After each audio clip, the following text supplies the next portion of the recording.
One of, if not the single most important skill in the Pokemon trading card game is something called sequencing. Now, this might be a word that is thrown around a lot. The sequencing here. Lots of sequencing. Somewhere in his sequence of sequencing. Pretty smart sequencing decision if you don't want to draw into your energy cards. Without very much explanation to it, leaving many to just figure it out from the context in which it was used in. And that is not for no reason. Sequencing can be a very nuanced topic. There are a ton of different scenarios with almost an endless amount of variables, meaning that the same 5-card hand could be played out in several different ways, and each different way could be correct or incorrect depending on the scenario. And at a base level, that's what sequencing means. It's just the order a player chooses to play cards. When I say play cards, I mean play cards from hand, use abilities, and when you choose to use cards that are already in play, like stadiums. And the goal of sequencing is playing cards in an order that will increase the odds that a desired outcome will happen. And we're usually trying to increase the odds that we draw one or more specific cards. Well, at least that is the primary goal most of the time. There are secondary goals, like trying to play cards in a way that leaves us the most options open,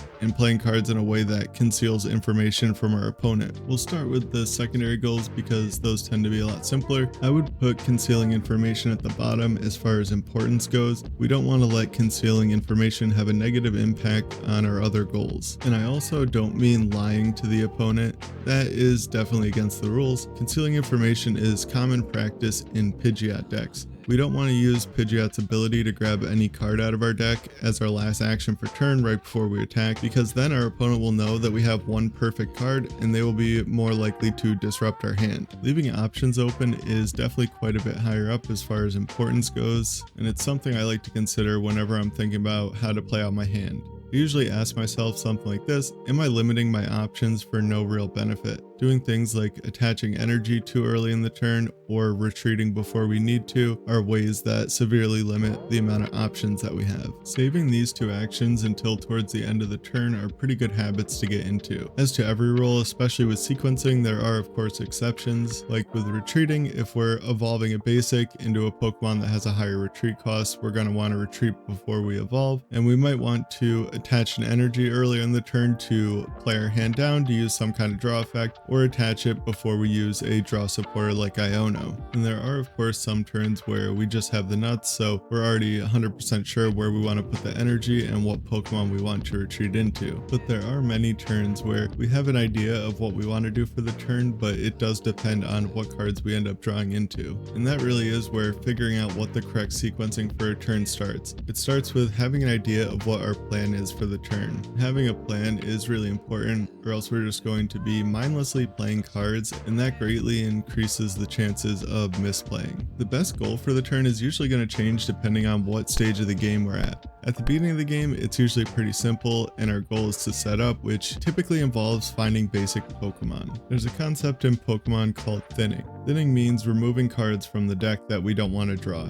This is usually done with something like Ultra Ball to discard cards that we know we're not going to need later, but it really refers to any time that we're taking certain cards out of the deck to increase the odds that we draw a different card. Imagine we're playing poker and our hand is a 7 and 10 of hearts, and we're trying to make a flush, which means between our hand and the community cards, we're trying to build a hand with 5 hearts in it. So imagine if we could go into the deck and remove a bunch of the cards that aren't heart cards. This would greatly increase our chances of getting our flush. This is what we're trying to accomplish with thinning in Pokemon, removing the cards that are not the cards we want to draw. So imagine that we have this hand in Pokemon, we're going second, and it's the beginning of the game, we're just trying to find more Pokemon. We kind of want to do the opposite of thinning. And by that I mean we would put the Artisan in play and then play the Iono before using the Artisan to leave a basic Pokemon in our deck to increase the odds that we draw more Pokemon with the Iono. This also gives us the benefit of knowing what cards we draw off the Iono before using the Artisan. So it lets us have the most amount of information before we have to make our decision. Imagine the same scenario, but instead of an Iono in our hand, we have a Pokegear. How would that change the way that we want to sequence our hand? Well, it would mean that we would want to play all the Pokemon search before we use the Pokegear. So we would use the Artisan and probably the Ultra Ball too before playing the Pokegear to pull as many non-supporter cards out of our deck as we can. And this of course would increase the odds that we hit a supporter off the Pokegear. So the correct sequencing for basically the same hand can change depending on what we're looking for. Thinning is one of the key principles of sequencing. It is something that should always be considered whenever we're looking to draw a specific card. So that is another thing that we should be asking ourselves whenever we're trying to figure out how to sequence our hand. Do I have a way to remove cards from the deck to increase the odds that I find what I'm looking for?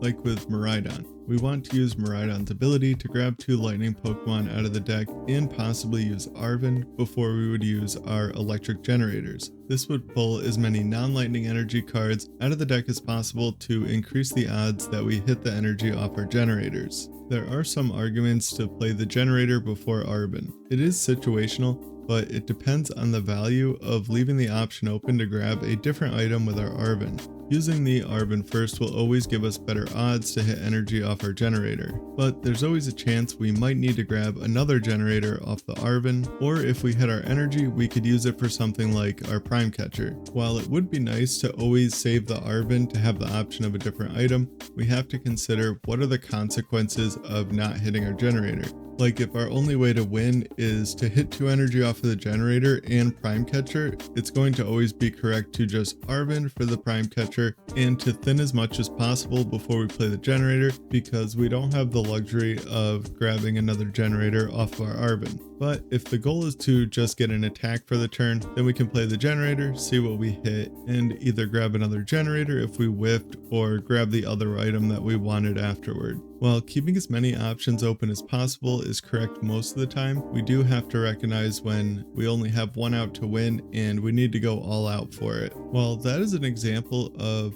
when we would want to do a guaranteed effect before a random effect, a lot of the time it's going to be the opposite. And for this next part, when I'm talking about draw effects, I mean draw effects that add cards on top of your hand, not draw up to effects. So the difference would be draw effects would be like Pheasantipity and Dracloak's Recon Directive ability that add cards to your hand no matter how big your hand is, where the draw up to effects would be cards like Reverum and the new Kilowattrel will be getting that draw up to a certain number of cards. For those abilities, we're usually going to want to play our hand down as low as possible so that we can draw the most number of cards. With our draw abilities, we're often going to want to use them before our guaranteed search effects. Say we have this hand with this board state, we just got our Pidgeot knocked out last turn, and all we need to win is Rare Candy and Dusknoir. We would want to use our Pheasantipity before our Arven because we're looking for 2 different item cards. And if we were to use Arven for something like Rare Candy before drawing with Pheasantipity, we would be pretty significantly decreasing the number of outs to win in our deck. If we use the Pheasantipity first, we can draw any of our Dusknoir, any of our Ultra Balls, or any of our Rare Candy and still be able to Arven for the other piece to guaranteed win. Now, if we take a look at the contents of our deck, we have 6 total outs to either Dusknoir or Rare Candy. If we use the Arven to grab Rare Candy first, we're going from 6 to 4 outs. That may not seem like a lot, but that would be removing a third of our outs. Not to mention, if we do end up whiffing an out to it off of the Pheasantipity, but we draw an Iono, we always have the option to use that. So by using the Pheasantipity first, not only are we giving ourselves better odds to win, but we're also giving ourselves a backup plan in case we whiff. Say we're in a similar scenario, but all we want to find to win is a Dusclops. But instead of our deck looking like it did before, it looks like this, and we're all out of Ultra Balls. In this situation, we would probably want to use Arven to get Super Rod first to shuffle our Dusclops back into the deck before using Pheasantipity. Another category of cards to talk about is cards like Pokegear and Great Ball. They look at the top X number of cards and then shuffle the rest of the cards back into your deck. With these cards, we are almost exclusively going to want to use our draw effects before playing one of these cards. The best way to think about it is, say that we have a Pheasantipity that we can use and a Pokegear in our hand. If we use the Pheasantipity first and then the Pokegear, we're essentially seeing 10 cards into our deck, so it's kind of like we're getting a Pokegear for 10. But if we use the Pokegear and then use the Fez, we could whiff the Pokegear and then off of the Fez draw 3 of the exact cards that we saw in the Pokegear.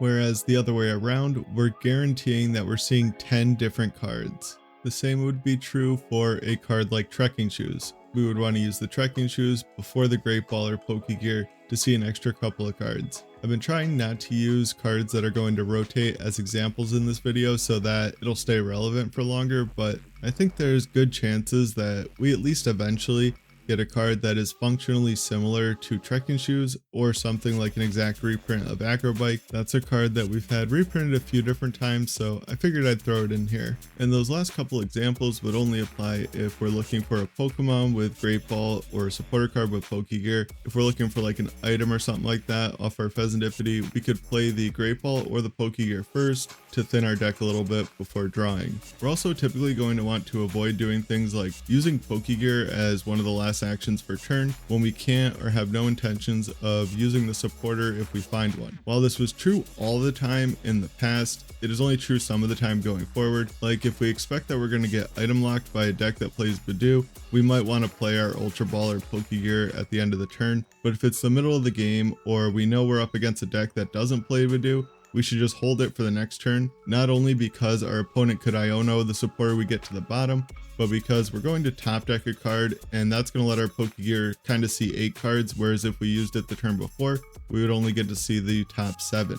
Before we get into the next part, I just wanted to throw this in there. If you have any specific questions about sequencing or just any like general principles of the game that you'd like me to go over and make a video on, throw it down in the comments below. Any input would be greatly appreciated. Thank you. So say it is our first turn of the game, we're going second, we don't have access to Greninja or Squawkabilly, and we have multiple other jamming tower in the deck. How would we want to play out this hand? And you can pause right here if you want to figure it out. Sequencing definitely gets a lot simpler without Radiant Greninja or Pokestop. That's definitely something I've been noticing while making this video, thinking ahead to post-rotation. But we would want to vessel away the Pal Pad, grab a couple metal energies, use both of our Nest Balls for, Duraludon or whatever basic Pokemon we're looking for, Ultra Ball away the Stadium and one of the metal energies, and then use Pokegear. If you said Ultra Ball away both metal energies, that's pretty fine too. I just like the idea of holding one in case we whiff the Pokegear, we can at least have our energy attachment for turn, and we can always just discard it with research if that's what we end up hitting off our Pokegear. And if it was the current format and we had Greninja in the deck and the jamming tower was a Pokestop, I would probably play both Nest Balls, grab a Greninja and another Duraludon, and then play the Pokestop and use it. And depending on what I mill off the Pokestop, I would either vessel away the Pal Pad or use the Pal Pad to put the supporters back in. But either way, play the vessel, grab 2 energies, draw with Greninja, and then play the Pokegear. And I didn't say the Ultra Ball anywhere in the second example because I don't really think we'd end up having enough cards in our hand to play it. This example does have cards that are going to rotate in it, but all the same principles still apply. How would you sequence this hand to donk the opponent? Pause here if you want to figure it out. So we want to use the Miraidon first to thin 2 lightning Pokemon out of our deck and grab a second Miraidon with it so that we can thin 2 more cards out. Then we can either use the second Miraidon or the Nest Ball. I use the Nest Ball next to grab Squawkabilly in case we whiff the generator, then use the Miraidon to grab 2 more Pokemon.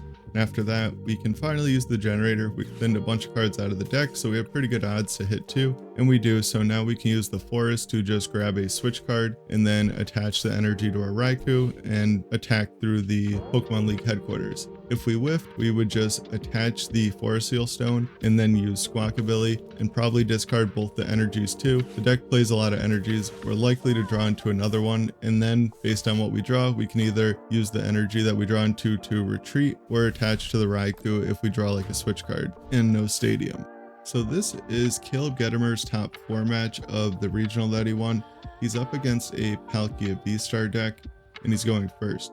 In this matchup, he's trying to set up a board that can have a minimal amount of Pokemon in play and knock out 1 or 2 Palkias without using Teal Mask Ogerpon. His hand is a Grass Energy, a Vessel, a Pokestop, Lumineon, Nest Ball Sada, and Night Stretcher. He starts by vesseling away the Grass Energy, just nice to have energy in the discard pile, and he doesn't really need it because he doesn't intend to get a Ogerpon into play. Then, checks his prizes, grabs Lightning and Fighting. That makes sense, you need access to both of them. And then he plays down the Pokestop and uses it. I think a lot of people would have played the Nest Ball first, but it makes more sense this way. He has a Night Stretcher in hand, so if he mills a Pokemon, he would like to grab that back with the Night Stretcher, and he kind of wants to save the Nest Balls for later because of the plan to not put any Ogerpon in play until he's far enough ahead. So having access to more Nest Balls in the deck is going to make that easier to accomplish later in the game, since we are likely to have a lower hand after we've taken a couple prizes. so it might become harder to find basic Pokemon as the game goes on. Now he Night Stretchers for the Greninja and uses it to discard a lightning energy. It looked like he specifically discarded the lightning energy because he knows he prized one fighting energy, and eventually in the turn he's going to nest ball for a raging bolt, and he probably wants to attach the fighting energy to it. Now that he has exhausted all of his options to draw, he uses both nest balls to grab raging bolt, attaches the energy, and uses the switch card and passes the turn. At a really base level, he just, played out his hand, got a couple Pokemon down, and attached an energy. But this is why players like him are able to win with what are perceived as simple decks like Raging Bolt. Even pretty simple turns like that have thoughtful, specific reasons as to why he played the cards out in the order that he did. And he went from a starting hand with only one way to find a basic Pokemon to having every single Pokemon in play that he wanted. And this isn't luck or anything like that, it's just the product of proper sequencing. And when sequencing is done correctly, that's basically what it's going to do is limit the amount of variance we experience and in a way give us more luck. And I can't deny that luck has some amount of an impact on the game, but it's really not as much as some people think. So when we think that we're getting unlucky or our opponent's getting lucky, we always have to consider if we're doing something wrong or if they're doing something right. And if you like this video, you'll definitely like this one about the prize trade and prize mapping. And if you've already seen that, I have a whole playlist for the Learn the TCG series. And if there's anything I haven't covered that you want to see, leave it in the comments below.